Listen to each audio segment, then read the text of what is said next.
Bonjour à tous et bienvenue dans Webdical, spécial Saint-Valentin.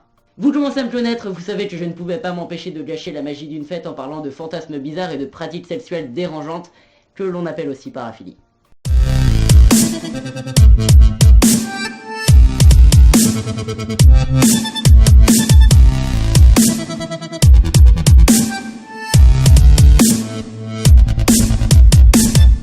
Il y en a des tas, des softs, des drôles, des insolites. D'autres encore sont ce qu'on pourrait qualifier de monumental what the fuck. D'autres encore sont extrêmement malsaines. D'ailleurs, certaines sont tellement malsaines qu'elles sont punies par la loi. Elles sont qualifiées de délits sexuels. Certaines sont riches d'informations et complexes à comprendre. Et certaines peuvent très bien être comprises en une définition de quelques phrases. Enfin, en tout cas, quand on n'est pas vraiment dans le trip.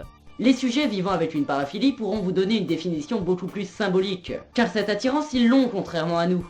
Et certains vivent très heureux avec ce genre de fantasme, mais d'autres en souffrent et le vivent mal. Vous l'avez compris, vous avez également vu le titre de la vidéo. Aujourd'hui nous parlerons non pas d'une paraphilie, mais de 20 paraphilies quelque peu étranges. Et en plus dans cet épisode je vais prendre un malin plaisir à vous foutre dans la tête le thème de Webdical. Alors joyeux Saint-Valentin.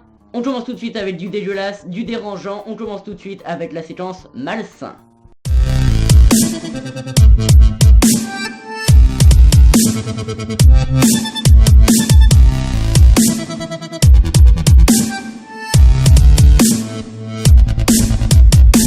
Pour cette première paraphilie, nous allons évoquer une paraphilie très connue.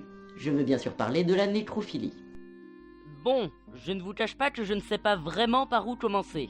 La nécrophilie est aussi appelée thanatophilie ou nécrologie. Pour l'instant, ça va. Bon, elle consiste aussi en une attirance sexuelle pour des cadavres. Mais ce terme est parfois employé par extension aux perversions sexuelles sur des sujets endormis, inconscients ou drogués. Mais la nécrophilie n'est pas réservée aux humains. Mais attendez, je ne parle pas d'êtres humains attirés par des animaux morts. Je parle bien sûr de canards colverts qui sodomisent d'autres canards colverts, mais morts. Je vous préviens, ce n'est pas le genre d'anecdote à sortir durant le mariage de votre cousine. Je le sais, j'ai essayé. En numéro 2, toujours dans la partie malsaine, parlons de la mucophilie, qui est tout simplement une attirance sexuelle envers les mucus. Alors, pour ceux qui l'ignorent, les mucus sont les différentes sécrétions visqueuses et translucides, peu ou assez solubles dans l'eau, produites par des glandes prévues à cet effet d'un organisme.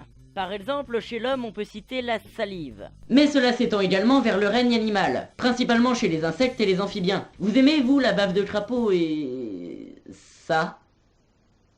Numéro 3, vous voulez encore du glauque, vous voulez encore du malsain, vous voulez encore du dégueulasse? Alors parlons de la salirophilie. Tout simplement, cela consiste à souiller ou à salir les autres. Ok, vous voulez quelque chose de pire? Parce que oui, j'ai pire, j'ai plus glauque, j'ai plus malsain. Oui, pire que la nécrophilie. À votre avis, comment réagiriez-vous si... Oui, allô? Moi, je vais présenter mon cahier. J'ai fait des collages, j'ai collé des photos prises dans des magazines. Mais qui êtes-vous, monsieur? Va niquer ta mère.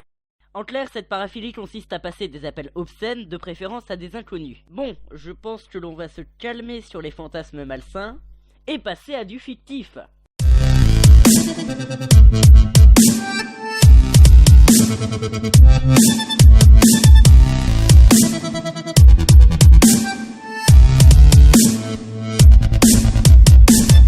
Et on va commencer avec la macrophilie. C'est une paraphilie uniquement fictive, cela veut dire que les sujets savent très bien qu'ils ne réaliseront jamais leur fantasme, qui consiste en une attirance pour les géants et les créatures géantes.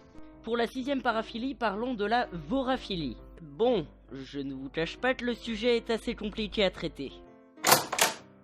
Tiens, salut Taichi, quel bon vent t'amène. Pourquoi t'as pris ton micro? La voraphilie, ou même voraphilie, est une paraphilie qui se divise en 3 déclinaisons. La voraphilie de type proie, qui consiste à être excité à l'idée d'être avalé, la voraphilie de type prédateur, qui consiste à être excité à l'idée d'avaler quelqu'un, et la voraphilie de type observateur, qui consiste à être excité à l'idée de voir quelqu'un avaler quelqu'un. Les non-initiés et autres néophytes ont souvent tendance à émettre une corrélation fallacieuse entre voraphilie et cannibalisme, alors jusqu'à étiqueter voraphiles des personnes comme Armin Miles ou Issei Sagawa, qui sont des tueurs cannibales aux actes totalement et indiscutablement répréhensibles et condamnables.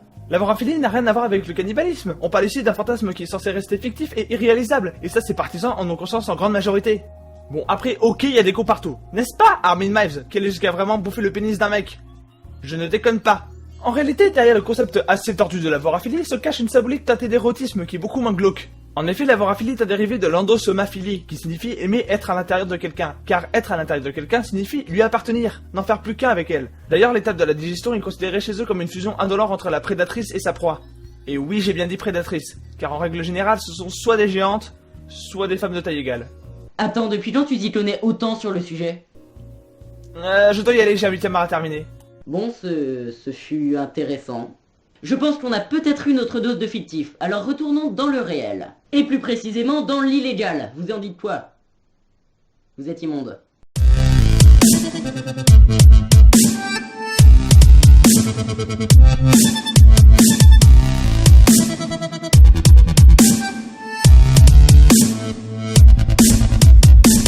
Raptophilie qui consiste à vouloir commettre un viol. Voyeurisme qui consiste à vouloir regarder d'autres personnes nues ou en plein acte, bien sûr sans qu'ils le sachent. Zoophilie qui consiste à violer des animaux. Et pour en rajouter une couche, il y a aussi le zoosadisme qui consiste à torturer des animaux. Et à aimer ça. Et pour en rajouter une dernière, j'ai fait un épisode dessus, mais c'est la plus connue, il fallait bien que je la mette. La pédophilie qui consiste à aimer violer des enfants. On arrive maintenant dans la partie marrante, la partie insolite.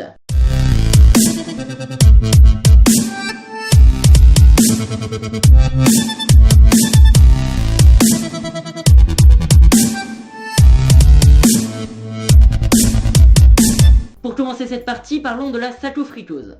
Les sujets de cette paraphilie ont une pratique assez étrange, qui est de faire un trou dans leur poche dans le but de se masturber en public. Ensuite, parlons de la podophilie. Celle-là, on la connaît et on en parle beaucoup. Elle consiste en une attirance pour les pieds. Alors, autre chose, vous connaissez la coulrophobie? Eh bien, il existe aussi la coulrophilie. Et là, à défaut d'avoir peur des clowns, c'est une attirance sexuelle pour les clowns. Maintenant, un truc vraiment très insolite, la pyrophilie. L'attirance sexuelle envers le feu. Franchement, la première chose à laquelle je pense, c'est j'espère que c'est un fantasme uniquement visuel, car sinon ça doit faire extrêmement mal. On continue avec la mélotasis, l'attirance sexuelle envers les personnes amputées d'un membre. L'asphyxiophilie. C'est une pratique sexuelle qui consiste à couper sa respiration par intervalles réguliers. Par exemple par strangulation. L'anisodomie. C'est une pratique sexuelle des plus loufoques, qui consiste à briser la nuque d'un oiseau en le sodomisant. Et pour la dernière, comme nous sommes sur une chaîne de vulgarisation, l'épistémophilie, qui consiste en une obsession du fait d'acquérir du savoir. Bon, en tout cas, voici mon cadeau de Saint-Valentin. Vous êtes libre de vous abonner si la vidéo vous a plu et par la même occasion de laisser un like ou de me suivre sur les réseaux sociaux. Dans le prochain épisode de Webdical, nous traiterons du cancer, mais la prochaine vidéo sera le premier épisode d'un nouveau format. Et pendant ce temps-là, moi je vous retrouve dans de prochaines vidéos.